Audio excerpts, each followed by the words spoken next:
Gagayat na tayo ng pinapaitan. So, bawang, sibuyas, siling green, tapos yung luya. So, isa-isa na natin, mekos-mekos, hanggang lumabas yung aroma.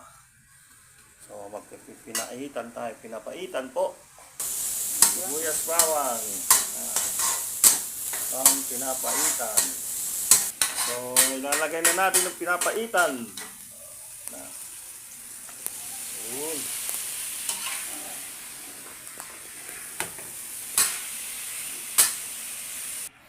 So, ililipat na natin mga boss dito yung pinapaitan.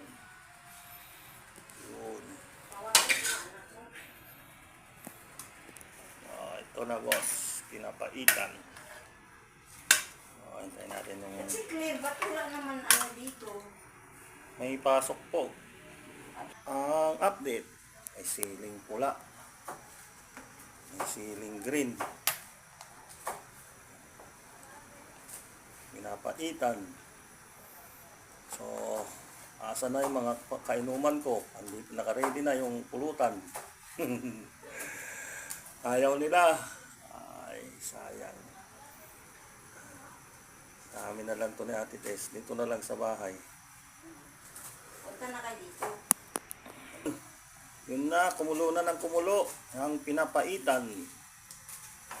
So, halina kayo, mga kasama. Sabihin, marami naglamay doon sa Asan na kayo?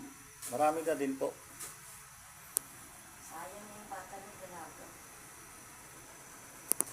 Kaya nabigla ang nanay paglabas ng anak niya patay na. Buhay ang Thank you pagpasok. for watching. Bye-bye.